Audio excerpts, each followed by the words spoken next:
Chapter 35. Jacob's return to Bethel. Then God said to Jacob, "Get ready and move to Bethel and settle there. Build an altar there to the God who appeared to you when you fled from your brother Esau." So Jacob told everyone in his household, "Get rid of all your pagan idols, purify yourselves, and put on clean clothing. We are now going to Bethel, where I will build an altar to the God who answered my prayers when I was in distress. He has been with me wherever I have gone." So they gave Jacob all their pagan idols and earrings, and he buried them under the great tree near Shechem.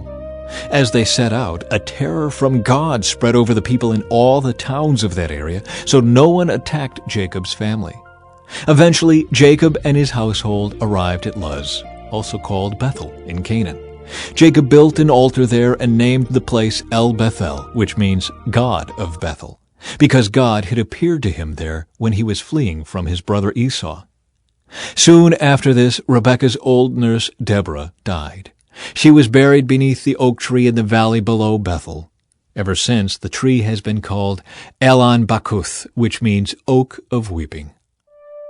Now that Jacob had returned from Padan Aram, God appeared to him again at Bethel. God blessed him, saying, "Your name is Jacob, but you will not be called Jacob any longer. From now on, your name will be Israel." So God renamed him Israel.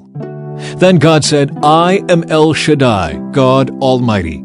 Be fruitful and multiply. You will become a great nation, even many nations. Kings will be among your descendants, and I will give you the land I once gave to Abraham and Isaac. Yes, I will give it to you and your descendants after you." Then God went up from the place where he had spoken to Jacob. Jacob set up a stone pillar to mark the place where God had spoken to him. Then he poured wine over it as an offering to God and anointed the pillar with olive oil.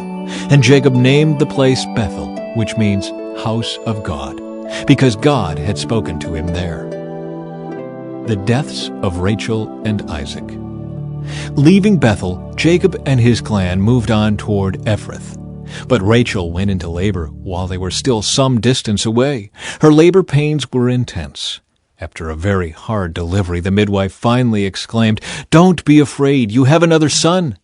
Rachel was about to die, but with her last breath, she named the baby Ben-Oni, which means son of my sorrow. The baby's father, however, called him Benjamin, which means son of my right hand. So Rachel died and was buried on the way to Ephrath, that is, Bethlehem. Jacob set up a stone monument over Rachel's grave, and it can be seen there to this day. Then Jacob traveled on and camped beyond Migdal Eder.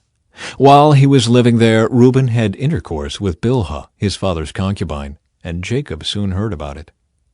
These are the names of the 12 sons of Jacob. The sons of Leah were Reuben, Jacob's oldest son, Simeon, Levi, Judah, Issachar, and Zebulun. The sons of Rachel were Joseph and Benjamin. The sons of Bilhah, Rachel's servant, were Dan and Naphtali. The sons of Zilpah, Leah's servant, were Gad and Asher. These are the names of the sons who were born to Jacob at Padan Aram. So Jacob returned to his father Isaac in Mamre, which is near Kiriath Arba, now called Hebron, where Abraham and Isaac had both lived as foreigners. Isaac lived for 180 years. Then he breathed his last and died at a ripe old age, joining his ancestors in death. And his sons, Esau and Jacob, buried him.